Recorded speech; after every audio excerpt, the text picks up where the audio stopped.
Non,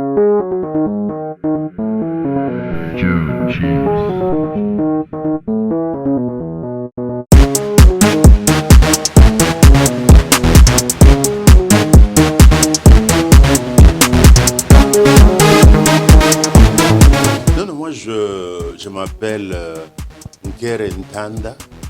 Je suis docteur en sciences politiques et études internationales. Je suis professeur ordinaire à l'université de Kinshasa.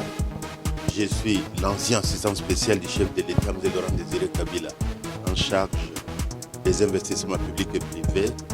Je suis pour le moment actif au sein d'un regroupement en place. Pas besoin d'aller au-delà de ça. Essentiellement, c'est ça.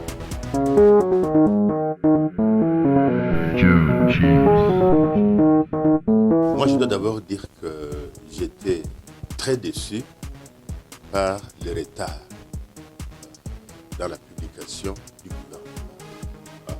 C'est comme si nous, les Congolais, on n'apprend pas. Les gens ont voulu consoler l'opinion publique en prétendant « la Belgique aussi a déjà fait longtemps son gouvernement, ceci, cela ». Nous ne sommes pas la Belgique. Nous n'avons pas des institutions aussi fortes que ces pays-là qui peuvent gérer, même si le gouvernement n'est pas là. Nous avons eu des amis qui ont souffert pendant tous ces temps, puisqu'il n'y avait pas accès au salaire, étant donné que les ministres en place n'avaient aucun pouvoir de libérer certains montants et consorts. Donc, dans un premier temps, nous avons été très déçus de constater que nous, les Congolais, les expériences, c'est comme si ça n'existait pas chez nous. On n'apprend rien du passé. On veut toujours justifier, on a toujours des arguments. La faute, c'est toujours aux autres. Donc ça, c'est le premier point. C'est décevant et c'est une interpellation implicite pour que les politiques congolais apprennent à apprendre des expériences passées. C'est ça la raison de l'expérience, pour qu'on puisse s'en inspirer et ne pas répéter la même bêtise. Mais les Congolais, surtout les politiques congolais, continuent à répéter les mêmes bévues malgré les expériences vécues. Et ils pensent qu'il a toujours raison dans les explications qu'on donne pour le retard encaissé. Premier élément. Deuxième élément, j'étais trop déçu au point de vue quantitatif de ce gouvernement. Nous avons un gouvernement, 35 ministres dans ce pays, il n'y a pas longtemps. Pourquoi un gouvernement au-delà de 50%? Et c'est là où on peut détecter la vraie volonté de changer. Quand vous êtes en train de répéter les mêmes bêtises que le passé, et vous nous dites que vous voulez changer, et comment vous voulez changer? De répéter les mêmes bévues. Comment vous dites que vous voulez changer? On aurait vu un changement au point de vue quantitatif en nous retrouvant avec un ministère, par exemple, de 20 personnes. Il y a beaucoup de ministères qu'on peut combiner. Économie, commerce extérieur, je ne sais pas, et puis coopération. Ça, c'est la même chose. C'est la même chose. Ce sont des différences très superficielles entre ces trois ministères. Mais pour assouvir pour satisfaire les intérêts politiques des individus, des intérêts qui n'en finissent pas dans ce pays, on doit couper pour créer des ministères pour satisfaire les intérêts des pays. Donc, au point de vue quantitatif, c'est vraiment une déception. Encore un gouvernement extrêmement budgétivore. Nous sommes en train de décider sur des budgets qui finissent dans les salaires des gens, dans les dépenses qui ne sont pas des investissements. C'est ça la vraie dépense de l'État. Quand l'État dépense dans un domaine qui va reproduire. Donc, encore une fois, il y a effectivement une déception au point de vue quantitatif. On pouvait mieux faire que ça. Au point de vue qualitatif, je dois avouer que les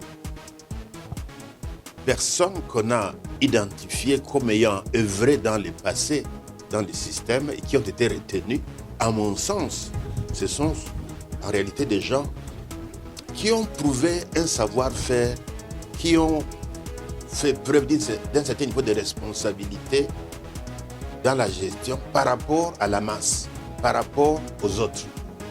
Je ne vais pas citer les noms.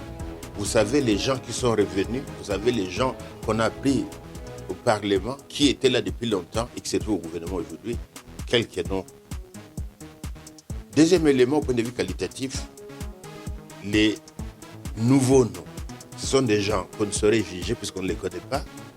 Ce sont parmi, il y a des nouveaux députés qu'on a amenés au gouvernement. Donc c'est difficile de juger ces gens quand ils ne sont pas encore passés à l'action. Mais il y a quand même au sein de l'équipe des personnes que nous connaissons et qui ont fait preuve dans le passé d'un sens de responsabilité, d'un sens de nationalisme, d'un sens d'un engagement à la transformation de ces pays. Et ça, on peut dire, c'était quand même des bons choix. Des bons choix. Je fais référence à une dame que vous connaissez du MLC. C'est une dame qui s'est toujours distinguée dans sa sagesse. Et je pense que c'est une occasion pour elle de confirmer aussi ce qui a toujours été pensé de d'une façon positive. Ça, ce n'est qu'un exemple, il y a d'autres. Donc, si je peux conclure, je dois dire que malgré ces déceptions, nous sommes devant un fait accompli. On ne peut pas changer ça malgré les demandes d'un groupe de députés qui prétendent qu'on doit revoir la liste. Je ne pense pas que ça sera le cas. On a donc un fait accompli et on ne peut que espérer que ces gens vont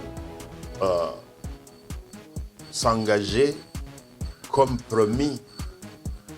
On a dit, oh non, c'est un gouvernement de guerriers. Voyons la guerre, voyons quelle guerre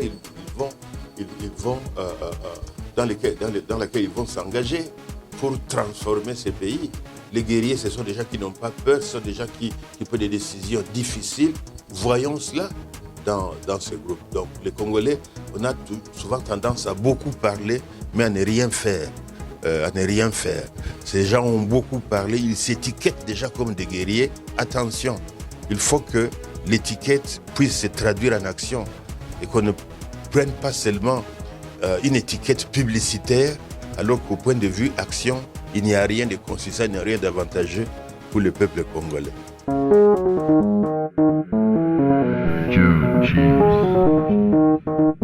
Effectivement.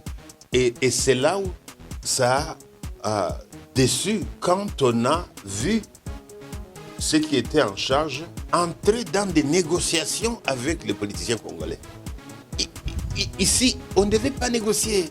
On devait dire aux gens, voici les critères, nous avons besoin de 25 personnes, voici les noms, et c'est ça, on proclame le gouvernement.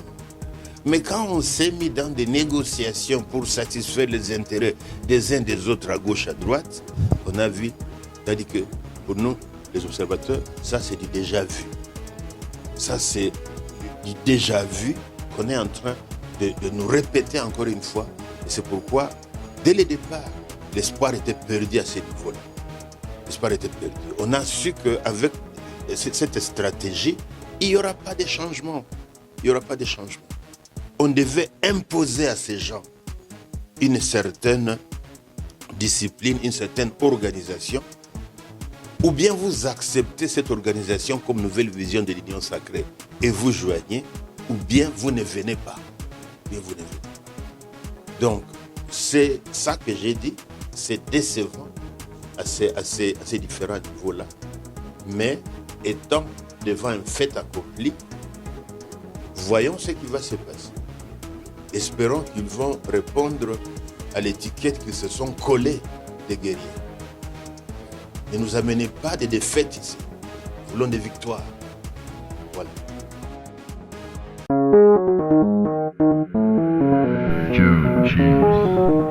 Absolument. Mais tout va dépendre de la rigueur qu'il va imposer à cette équipe. Tout va dépendre de ça. Avoir une équipe, c'est la moindre des choses.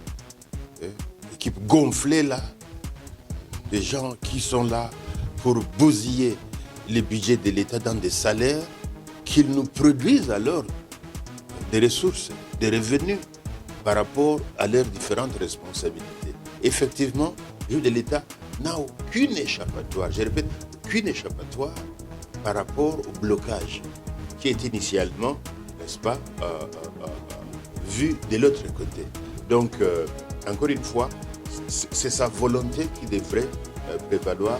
C'est lui qui doit donner le tempo, si vous voulez, à ce gouvernement. Tout va dépendre de lui.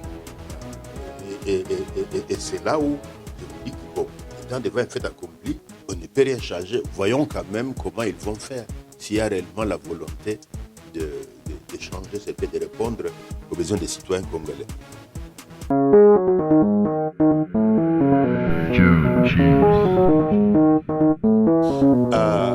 Vous faites partie de cette jeunesse-là, n'est-ce pas?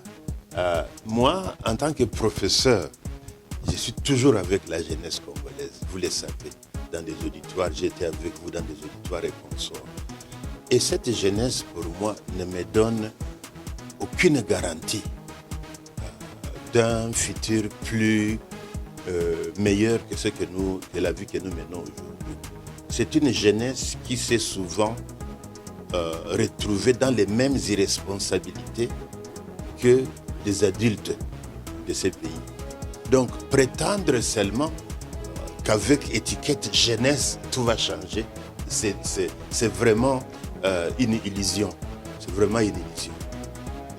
Être jeune, d'ailleurs, selon, je crois que je ne sais pas si c'est Michel Sardou, la jeunesse, c'est de 7 à 77 ans. C'est de 7 à 77 ans. C'est ça la jeunesse. Vous êtes en train d'introduire dans ces pays ce qu'on appelle the ageism, l'agisme, c'est-à-dire la discrimination sur base de l'âge. Et c'est ça l'idée que vous êtes en train de propager dans ces pays quand vous parlez de jeunesse, jeunesse. Quelle jeunesse? C'est moi qui forme cette jeunesse-là. C'est une jeunesse qui est corrompue à partir de la base. On les voit dans les auditoires, les niveaux d'irresponsabilité. Nous éduquons les gens. On a difficile à faire passer un message dans des auditoires par rapport aux obligations des étudiants, par rapport à leurs responsabilités. Donc pour moi, prétendre qu'on a vu des jeunes dans la liste, ce n'est pas du tout une garantie. Pas du tout. Être jeune n'est pas une garantie d'une bonne performance. Jamais. Jamais.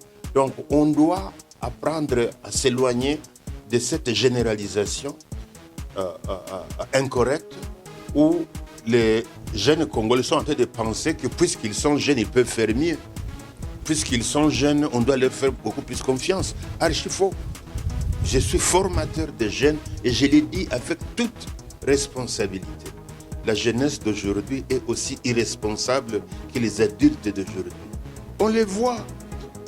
Les jeunes qui courent derrière quelqu'un pour ramasser des petits billets de 20 000 francs, juste pour acclamer. Des jeunes sans vision, sans idéologie, sans idéaux. Et vous nous dites qu'être jeune, c'est une garantie pour ces pays. Je regrette. Vous faites partie de ces groupes-là. Moi, je vous connais pour avoir été très différent des autres dans les groupes, pour avoir été excellent dans les groupes, mais d'une façon générale, je n'ai pas du tout confiance à la jeunesse congolaise comme une garantie de transformation en me basant seulement sur l'étiquette jeunesse. Non, non. Il y a des valeurs dont la jeunesse congolaise doit encore s'inculquer, doit encore intérioriser et vivre avec. On n'a pas ça. On n'a pas ça. La tricherie, les mensonges, le sens d'irresponsabilité, manque de politesse, ça prévaut dans la jeunesse congolaise comme comportement. Donc, tant qu'on n'a pas vu ça, nous, en tant qu'éducateurs, qu'on nous laisse tranquille, qu'on stoppe avec l'habitude de brandir cette étiquette la jeunesse comme une garantie pour la transformation de ces pays. Je veux bien. Je dois donner la chance à tout le monde. l'âge ne doit jamais être un facteur pour bloquer l'accès à une position de responsabilité.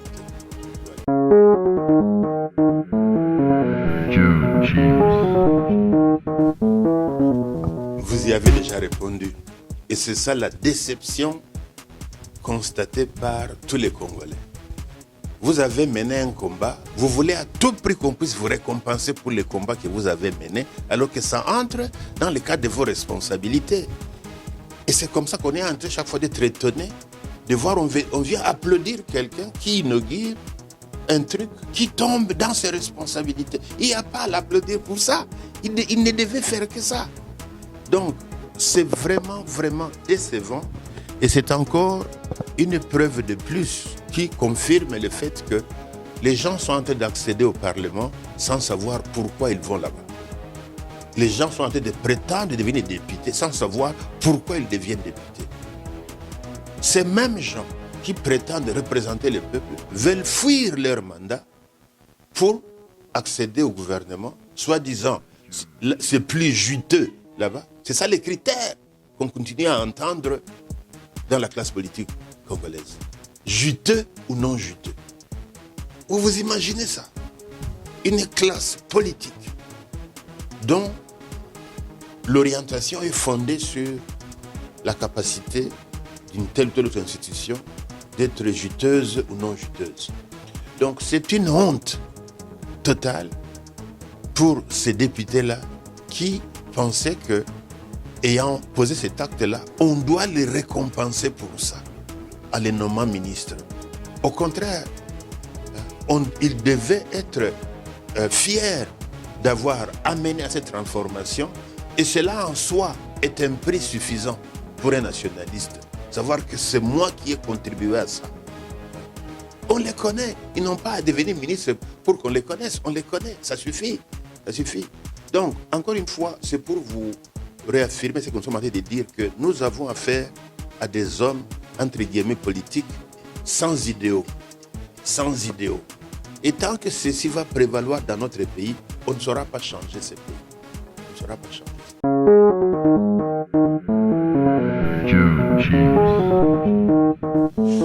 Le dossier prioritaire, c'est le bien-être des Congolais, au point de vue sécuritaire d'abord.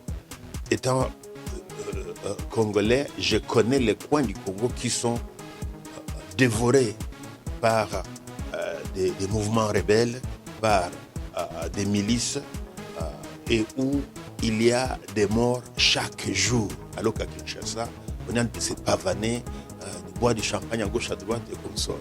Les gens souffrent à Beni, les gens meurent à Butembo, les gens meurent au sud Kivu.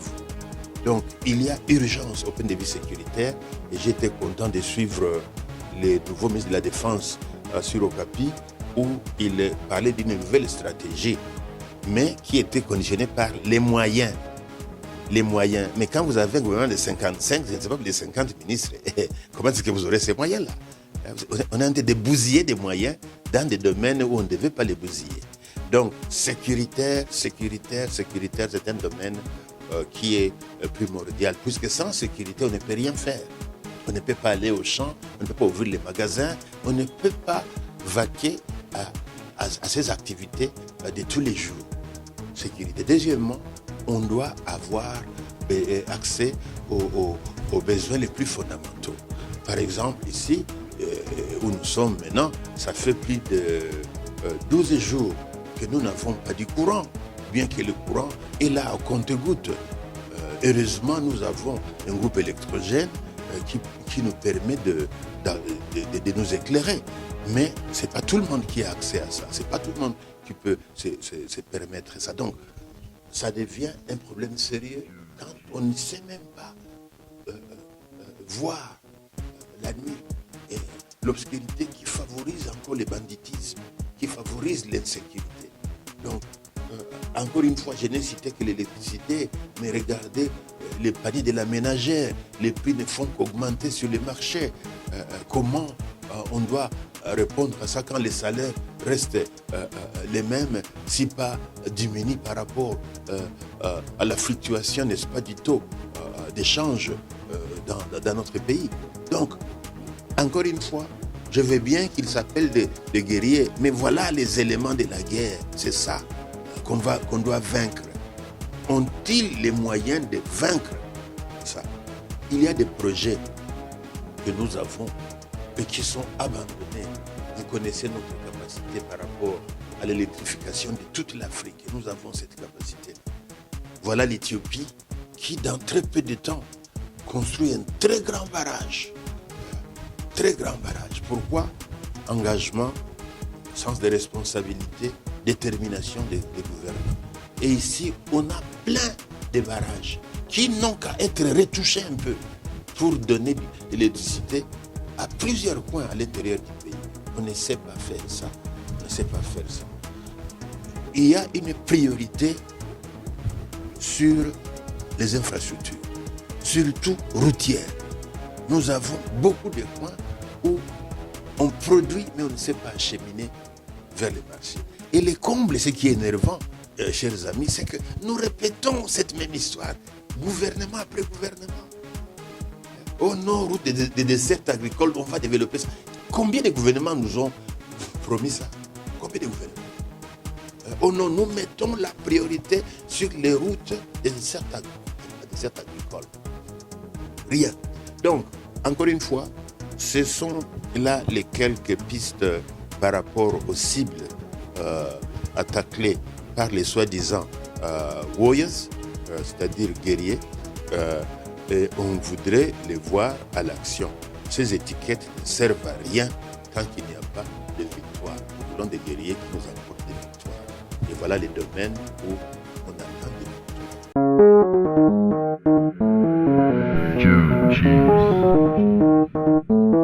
Oui, il y a une très grande part de responsabilité des Congolais qui sont impliqués dans ces milices, dans ces groupes armés à l'est du pays. Et souvent, c'est pour des raisons économiques. C'est la pauvreté qui, initialement, a poussé ces gens à s'impliquer dans ces activités illicites. Donc, encore une fois, j'ai suivi le ministre de la Défense. Il a ciblé ces aspects-là dans son intervention sur la radio Okapi, qu'on veut à tout prix tacler les groupes armés, les identifier, voir comment les intégrer, les réintégrer dans la société, voir comment les désarmer et voir comment surtout moraliser le peuple par rapport à leur implication over dans ces activités. Ce sont des messages qui datent de longtemps. On a appelé à décourager les nationaux à s'impliquer dans de telles manœuvres, puisque c'est après tout eux qui, en fin de compte, vont en subir les conséquences. Mais la pauvreté, je veux bien, et parfois le sens seulement d'irresponsabilité pousse les Congolais à s'impliquer dans ces activités. J'ai suivi le président de l'Assemblée nationale qui a même parlé de certains membres de l'Assemblée nationale qui, selon lui, seraient impliqués dans ces activités, seraient en train de tirer les ficelles à partir de Kinshasa. J'ai suivi le premier vice-président de l'Assemblée nationale qui a promis de mettre les doigts sur ces individus-là et de les dénoncer, quelle que soit leur couverture en tant que parlementaire. C'est ça que nous voulons voir.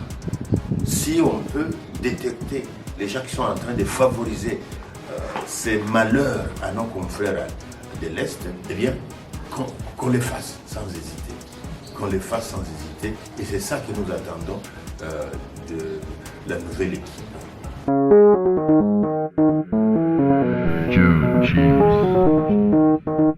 Merci de m'avoir donné l'occasion de tacler ces points. J'espère que notre intervention aura été une contribution dans la clarification de certains de ces points. Je pense que notre pays a vraiment des tâches difficiles à surmonter. Nous sommes confiants de par les promesses qui nous sont faites par toutes les hiérarchies.